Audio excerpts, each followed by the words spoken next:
Hello everybody, welcome to Daily News Simplified, an answer to what, why and how of newspaper reading. Today we shall be analyzing the Hindu newspaper dated 27th of April 2019 of the New Delhi edition. The topics to be discussed today has been presented on your screen. Timestamping for the same has been provided in the description box below. Let us begin our today's discussion. Now the first article appears on page number 1. The title of the article is Supreme Court gives the RBI last chance to alter the disclosure policy. This article shall be important from the perspective of GS Paper 2 Governance under the subsection Important Aspects of Governance, Transparency and Accountability. Before analyzing this particular article, let us first look into its background.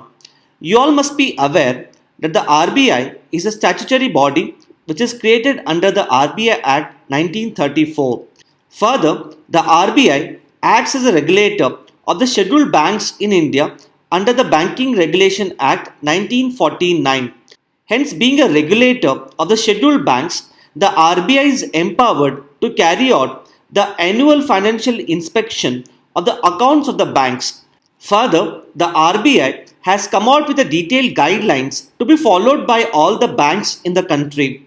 And if a particular bank fails to adhere to the norms laid down by the RBI, under such cases, the RBI can impose the penalty on such banks. And normally, the penalty imposed by the RBI would depend upon the gravity of the offence. That is to say, for the lower level of offences, the penalty would be minimal. On the other hand, for the higher level of offences, the penalty would be larger. Now the question which arises here is that should this sensitive information, that is the information related to the annual financial inspection report of the banks as well as the penalty imposed by the RBI on the banks, should this sensitive information be in the public domain? That is to say, can a person file for an RTI in order to get access to this sensitive information? Now with respect to whether the sensitive information should it be under the RTI Act, there are both pros as well as cons. Now looking at the benefits of bringing this sensitive information under the RTI Act would be, first and foremost, it would promote transparency and accountability of the banks. Secondly, since the banks would be aware that the public would be able to access the financial accounts of the banks, this would in turn promote the discipline among the banks. However, on the flip side, if the annual financial inspection reports of the banks denotes poor health of the banks in India, such a poor health can actually trigger adverse market reaction. That is to say, this can adversely affect the economic interest of India. Now, for example, if the common public come to know about the poor financial health of the banks, then under such circumstances, they may be reluctant to buy the shares of a particular bank, or under some circumstances, they may be reluctant to deposit the money in a particular bank. Now, both these circumstances trigger the adverse market reaction, leading to an adverse impact on the economy. And in the long run, the disclosure of such sensitive information can actually destabilize the financial system. Now, with respect to RBI, the RBI is of the belief that this sensitive information related to the banks could adversely affect the economic interest as well as destabilize the financial system. And if the financial health of the banks is poor, then the RBI is well equipped to deal with this particular problem. Hence, the RBI is of the belief that such sensitive information should not be put under the public domain. Now, keeping this in the background, let us understand the timeline of the events with respect to bringing this sensitive information under the RTI Act. Now, in the year 2015, the Supreme Court of India, in a famous case known as the RBI versus Jayantilal Mistry case, the Supreme Court had ruled that the RBI is duty bound to disclose this sensitive information. Now, subsequent to this Supreme Court judgment, in the year 2016-17, the RBI came out with a disclosure policy. However, in this disclosure policy, the RBI explicitly stated that such kind of sensitive information should not be disclosed. Hence, we can clearly see here that the disclosure policy of the RBI was against the basic philosophy of the Supreme Court judgment in the RBI versus Jayantilal Mistry case. Subsequent to which, an RTI activist by the name Subhash Chandra Agarwal filed for a contempt petition against the RBI before the Supreme Court. Now, in this petition, he argued that the RBI had clearly violated the Supreme Court judgment of the year 2015. And accordingly, what has happened now is that the Supreme Court has given the last chance to the RBI in order to alter its disclosure policy and to disclose such sensitive information if people file for a RTI. Hence, as part of this video analysis, let us first understand as to what was the RBI's stand on not disclosing this sensitive information related to the banks. Secondly, we look into the Supreme Court judgment with respect to bringing this sensitive information under the RTI Act. Further, based upon this video analysis, a mains question for your practice could be the RBI must proactively disclose the financial information of the banks under the RTI Act so as to promote transparency and uphold the interests of the public at large. Elucidate. Let us first understand as to what is RBI's stand on withholding this sensitive information under the RTI Act. Now, with respect to withholding of sensitive information, the Reserve Bank of India had come out with three arguments in order to support its particular stance. Now, with respect to the first argument put forward by the RBI, you all must be aware that under the RTI Act, the disclosure of certain sensitive information is prohibited under Section 8 of the RTI Act. For example, the Section 8 of the RTI Act states that a public authority is not under obligation to disclose sensitive information which may affect the sovereignty and integrity of India, the security, strategic, scientific or economic interests of the state, as well as the relation with the foreign state or any kind of information that may lead to incitement of an offense. So we can see clearly here that even those information that can adversely affect the economic interests of India can be withheld under the RTI Act.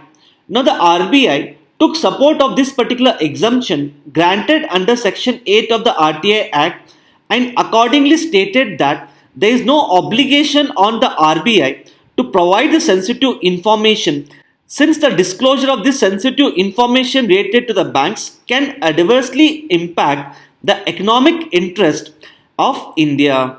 The second argument put forward by the RBI was that the disclosure of this sensitive information is not only prohibited under the RTI Act, but it is also prohibited under various laws such as the Banking Regulation Act 1949 and the RBI Act 1934. Now, for instance, if you look at the Banking Regulation Act 1949, it states that the annual inspection reports of the banks can be disclosed by the RBI only upon a prior authorization by the central government. Similarly, the RBI Act 1934 states that the sensitive information related to the banks is considered to be confidential. Now, coming to the third argument, the RBI argued that it receives the sensitive information from the banks due to the fiduciary relationship with the banks. Now, what exactly is this fiduciary relationship? The fiduciary relationship essentially means a relationship which is based upon trust and confidence, which means to say the RBI was arguing that the banks were disclosing their sensitive information to the RBI because the banks had reposed their faith and confidence with the RBI, and because of this fiduciary relationship which the RBI enjoyed with the banks, the RBI was not under obligation to divulge this sensitive information. In other words, if RBI discloses this sensitive information, then the banks may not repose their faith and confidence in the RBI. Now, based upon these three arguments, the RBI had took a stand that this sensitive information cannot be disclosed under the RTI Act. However, the Supreme Court of India has rejected the arguments put forward by the RBI and accordingly has highlighted that the RBI needs to disclose this sensitive information. In this regard, let us understand the stance taken by the Supreme Court of India. Firstly, as we have discussed, the RBI was of the opinion that the disclosure of sensitive information is prohibited under Section 8 of the RTI Act. It is on account of this reason the RBI was withholding this particular sensitive information. Now, with respect to RBI's argument, the Supreme Court has ruled that the disclosure of information is exempted under the Section 8 of the RTI Act only when the withholding of such sensitive information serves the larger public interest. And accordingly, the Supreme Court has stated that withholding of this sensitive information by the RBI was not serving any larger interest. In other words, the withholding of this sensitive information under the RTI Act was going against the public interest. Accordingly, the Supreme Court has asked the RBI to disclose this sensitive information as per the provisions of the RTI Act. Similarly, the second argument put forward by the RBI was that the disclosure of such sensitive information is prohibited under various laws such as the Banking Regulation Act 1949 and the RBI Act 1934. Now, with respect to this argument of the RBI, the Supreme Court has stated that the provisions contained under the RTI Act would override the provisions contained under all other laws. That means to say, the provisions which promote transparency would override the provisions which actually prevent disclosure of sensitive information.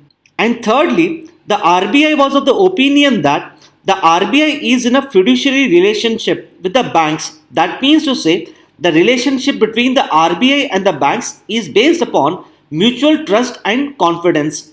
However, with respect to this argument of the RBI, the Supreme Court of India has stated that the RBI is not in a fiduciary relationship with the banks. This is because the RBI does not obtain information from the banks by being in a fiduciary relationship. Rather, the RBI obtains the information from the banks since the RBI is acting as a regulator of the scheduled banks. Hence, being a regulator of the scheduled banks in India, the RBI is required to maximize the interest of the depositors and the public at large. And at the same time, it is required to ensure that the financial health of the banks is in good condition.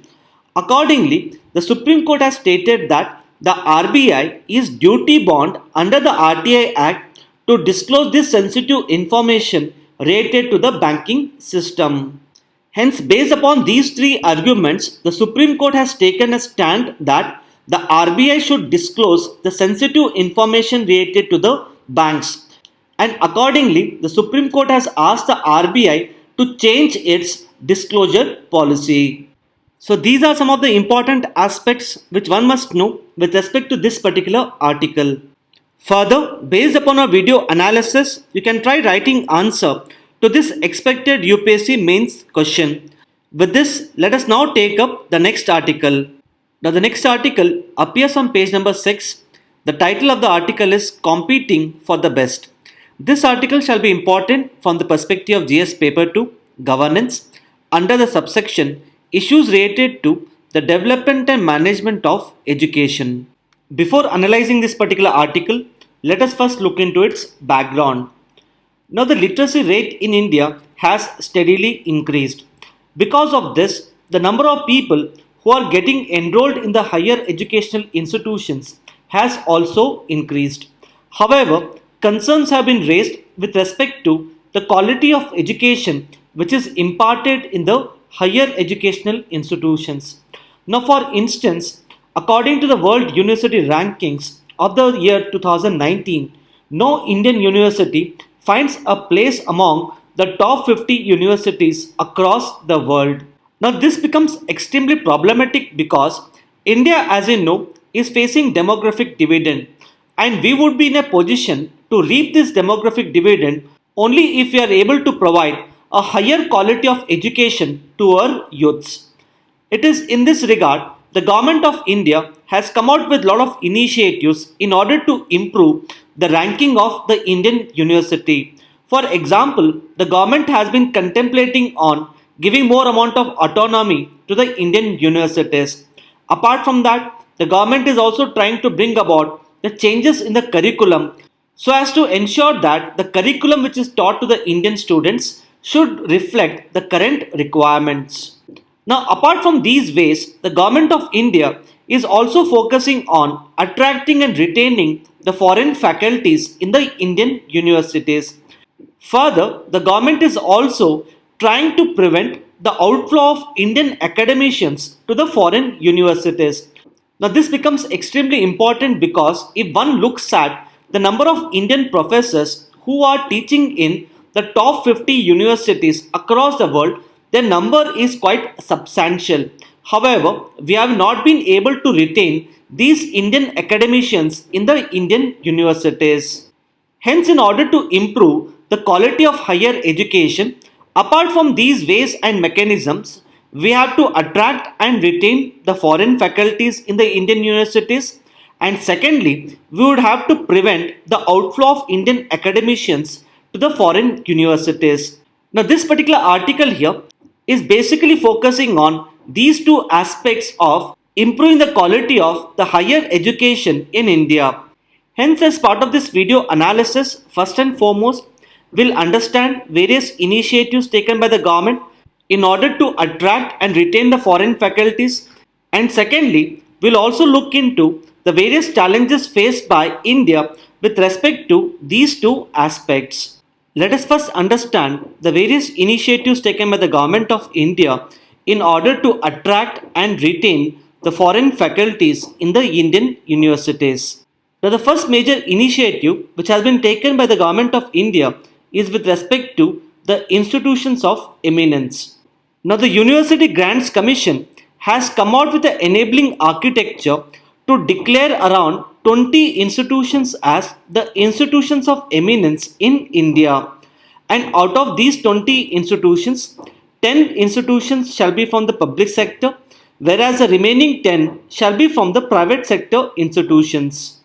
And the basic objective of declaring these institutions as the institutions of eminence is that the Government of India seeks to improve the overall ranking of Indian universities, wherein the government has sought to ensure that these institutions of eminence shall be within the top 500 universities within 10 years. And the idea is to ensure that all these 20 institutions of eminence should be within the top 100 universities over a period of time. Now, these institutions of eminence have been given the necessary flexibility with respect to hiring of the foreign faculties. Apart from that, the University Grants Commission has also come out with the graded autonomy regulations.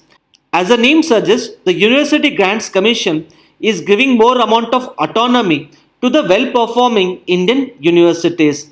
And accordingly, these well-performing Indian universities have been given the necessary freedom to hire the foreign faculties on a contractual basis.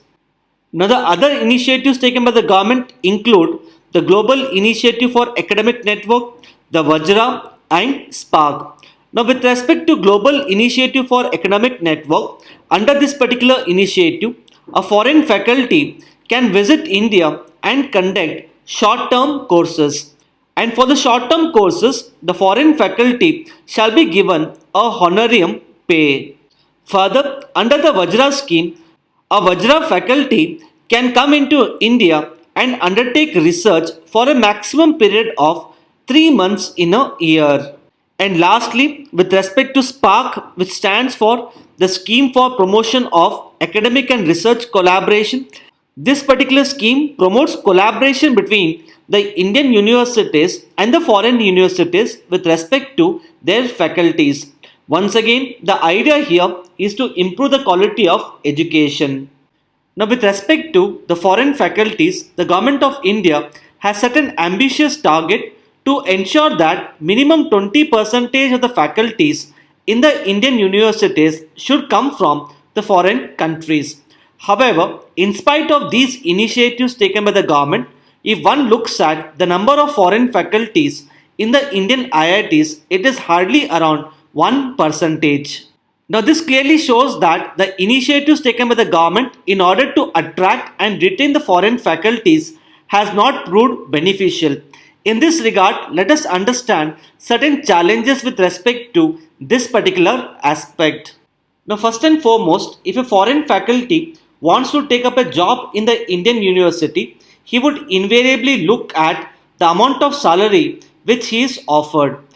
Now, if one looks at the level of salary which is being paid to the foreign faculty in India, it is considered to be quite lower as compared to the salary which is paid by the foreign universities.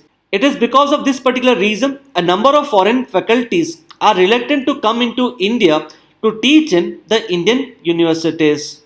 Secondly, as we have discussed here, the government has been trying to attract and retain the foreign faculties. However, the terms of employment which we are offering to the foreign faculties is of contractual period. That means to say, we are not hiring the foreign faculties on a long-term basis. Rather, we are hiring them on a contractual basis for a short period of time. Now, for example, under the graded autonomy regulations laid down by the UGC, the Indian universities are allowed to hire the foreign faculties only on a contractual basis. Similarly, if one looks at GYAN, under this particular initiative, a foreign faculty is able to conduct only the short-term courses in India. On similar lines, under the Vajra, a foreign faculty can undertake research only for a period of 3 months in a year.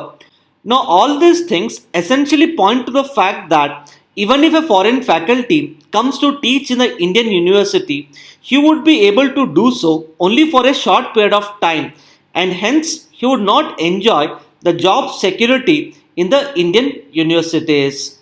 Thirdly, as we have discussed before, a large number of Indian academicians have gone on to teach in the foreign universities. Now, one of the main reasons as to why the Indian academicians take up the job in the foreign universities is that because they're able to get the funding for their research easily. However, in case of India, obtaining the funding for research is considered to be quite difficult. And lastly, we have to realize that the senior foreign faculties are already well established in their careers in the foreign countries.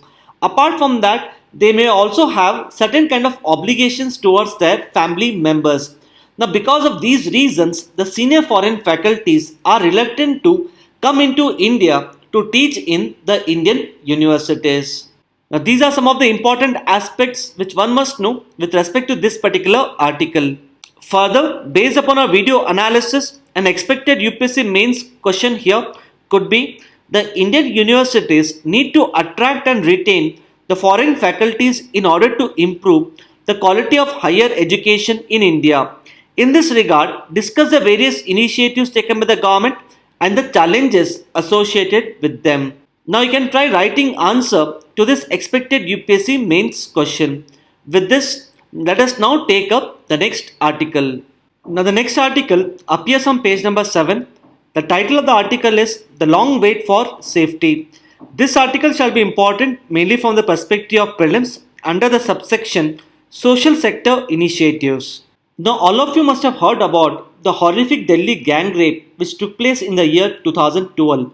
Now following the public outcry, the government of India decided to establish the Nirbhaya Fund with an initial corpus of rupees 1000 crores. Now the idea behind this particular fund was to ensure the safety and security of women in India.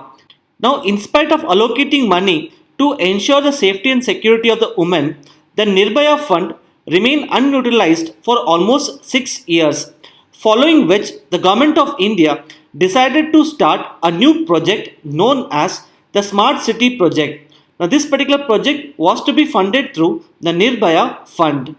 Now, the Smart City Project is actually implemented in 8 major cities across India, wherein the funding pattern of this particular project is in the ratio of 60:40, which means to say 60% of the funds under this particular project shall be provided by the central government and the remaining 40% of the funds shall be provided by the concerned state government.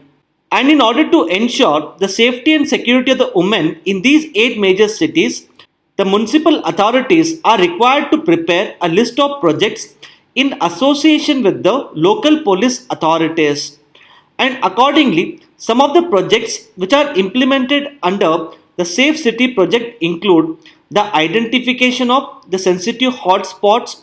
Now, these sensitive hotspots may be those places where the crimes against a woman may have taken place in the recent past, or it may be those places where women feel more vulnerable to the attacks. And accordingly, the city project focuses on identifying these sensitive hotspots.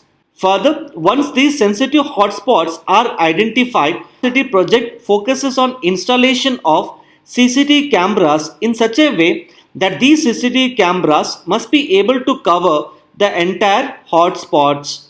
Thirdly, it also focuses on intensive patrolling by the police authorities in the vulnerable areas beyond the hotspots. It also focuses on improving the street lighting and the public toilet facilities for the women, and it also seeks to establish the women help desk in the police stations. Further, in order to ensure the monitoring of Safe City project, an integrated smart control room has been set up in these 8 major cities. Apart from that, the Ministry of Home has set up a separate portal known as the Safe City Implementation Monitoring Portal. Now, through this particular portal, one would be able to monitor the implementation of the Safe City project. Now, these are some of the important aspects which one must know with respect to the Safe City project. With this, let us now take up the next article. Now, the next article appears on page number 6. The title of the article is Lessons from a Military Encounter. This article shall be important from the perspective of GS Paper 2, International Relations, under the subsection India and its Neighborhood. Now, what essentially happens when two countries are involved in conflict? Now, when two countries are involved in conflict, normally these two countries do not engage in any kind of direct diplomatic talks. Now, the reason as to why the countries do not engage in direct diplomatic talks is that if these countries engage in the direct diplomatic talks, then it would be considered as weak by their public or the media.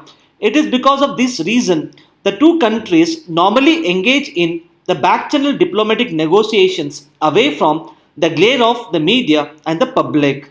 And such kind of back channel diplomatic negotiations are considered to be quite vital in order to diffuse the situations and to improve the security situation. However, in case of India and Pakistan, after the Pulwama and the Balakot airstrikes, these two countries neither involved themselves in the direct diplomatic talks or any kind of the back channel negotiations. Now, because of this particular reason, other countries such as UAE, USA, China and Russia tried to act as a mediators between India and Pakistan in order to diffuse the tensions. Hence, in this regard, the author of this particular article has highlighted that both India and Pakistan need to engage in back channel negotiations, especially when these two countries are involved in conflict. And such kind of back channel negotiations can reduce the tensions between the two countries. And more importantly, such back channel negotiations would ensure that the minor conflict between the two countries do not escalate into a full-fledged war. Hence, in this regard, the author has recommended that in event of any future crisis between India and Pakistan, operation level talks has to be instituted between the National Security Advisor and the Directorate General of the Military Operations. Now, these are some of the important aspects which one must know with respect to this particular article. With this, let us now move on to the next article. Now, the next article appears on page number 18. Now, the title of the article is 1 million species risk extinction due to humans. This article shall be important from the perspective of GS Paper 3, Environment, under the subsection Conservation, Environmental Pollution and Degradation. Now, this particular article here highlights that an international institution known as the Inter-governmental Science Policy Platform on the Biodiversity and Ecosystem Services is set to publish a new report, and the new report is titled as the Global Assessment Report on the Biodiversity and Ecosystem Services. Now, the significance of this particular report lies in the fact that this report analyzes the impact of the human intervention on the biodiversity and the ecosystem services. Secondly, this is the first such report which has been published since 2005. That is to say, this report has been published after a gap of almost 14 years. However, it is to be noted that this particular report has not been released so far. This report is to be released on May 6, 2019. Now, some of the highlights of this particular report which have been highlighted in this particular article include: firstly, the report has highlighted that up to 1 million species across the world are facing the risk of extinction due to human intervention. Secondly, it has highlighted that approximately around 75% of the land surfaces and 40% of the marine environment have got severely affected. Now, this clearly shows that the human intervention has led to the loss of biodiversity as well as a loss of the services provided by the ecosystem. And as stated before, this report has not been released so far. It is set to be released on May 6, 2019. So, as and when this particular report is published, we shall be discussing in detail about the various highlights of this particular report. Further, with respect to your upcoming prelims, you should also know certain basic details related to the Inter-governmental Science Policy Platform on the Biodiversity and Ecosystem Services. Here, you need to note here that this particular body is actually an independent intergovernmental body, and this intergovernmental body has been established by the member countries in the year 2012. Further, even though it is an intergovernmental body, it works under the United Nations and it is administered by the United Nations Environment Program. Further, as the name suggests, this particular intergovernmental body has a main objective of strengthening the science policy interface for the environmental conservation. That is to say, it undertakes scientific research so as to analyze the human impact on the environment, and accordingly, based upon these scientific evidences, the intergovernmental body provides for policy inputs to the member states so that the member states can take adequate amount of measures in order to conserve and protect the biodiversity. Hence, in order to fulfill its objective, the intergovernmental body undertakes a scientific assessment of the environment and ecosystem services and accordingly publish reports on a regular basis. Apart from that, it also provides for policy support to the member countries. Now, these are some of the important aspects which one must know with respect to this particular article. Further, you need to note here that this particular article is a news in transition. So, as and when this particular report is published, we shall be discussing in detail about the highlights of this particular report. With this, let us now take up the next article. Now, the next article appears on page number 18. The title of the article is Endangered Turtles in Cambodia Set Free. This article shall be important mainly from the perspective of prelims under the subsection General Issues on Environmental Ecology. Now, this particular article here highlights that the environmental conservationists have recently released 20 critically endangered royal turtles into the river in Cambodia. In this regard, let us understand certain basic details related to the royal turtles. Now, during the ancient times in Cambodia, only the royal family was allowed to consume the eggs and meat of these turtles. Because of this particular reason, these turtles are referred to as the royal turtles. However, in reality, these turtles are actually referred to as the southern river terrapins. Now, with respect to the range of these turtles are normally found in Cambodia, Malaysia, and parts of Indonesia. And with respect to their habitat, they are normally found in the fresh water such as the rivers. And the main risk faced by the royal turtles include, now the eggs and meat of these royal turtles are considered to be a delicacy. Because of these reasons, there has been increase in the poaching of these royal turtles. Apart from that, these turtles are also facing the risk due to the illegal trafficking. Now, with respect to the significance of these royal turtles, now these royal turtles were actually believed to be extinct in Cambodia until their rediscovery in the year 2000. Subsequent to which, the Cambodian government decided to step up the efforts in order to conserve these royal turtles, because of which the Cambodian government declared the royal turtle as the national reptile of Cambodia in the year 2005. It is to be noted that the royal turtle is considered to be one of the world's most endangered freshwater turtle, and it is presently placed under the IUCN Red List, and it is categorized as the critically endangered species. Now, these are some of the important aspects which one must know with respect to the royal turtles or the southern river terrapin. Now, based upon our video analysis, these 4 questions shall be a prelims question for the practice. Please pause this video and try to find answers to these 4 questions. We shall be discussing the answers after 5 seconds. The question here is, on which among the following grounds can the public authority withhold the disclosure of information under the RTI Act 2005? Now the options are the information that could affect the sovereignty and integrity of India. As we have discussed, this particular exemption has been provided under Section 8 of the RTI Act, hence this option is correct. The second option reads as the disclosure of personal information which has no relation to the public interest. Even this has been an exemption which has been provided under the RTI Act. The third option reads as the information that could lead to incitement to an offence. This is correct here. The fourth option reads as the information that could affect the relationship with the foreign state. Even this option here is correct. So if one looks at the options which are given here, the correct answer to this particular question is D.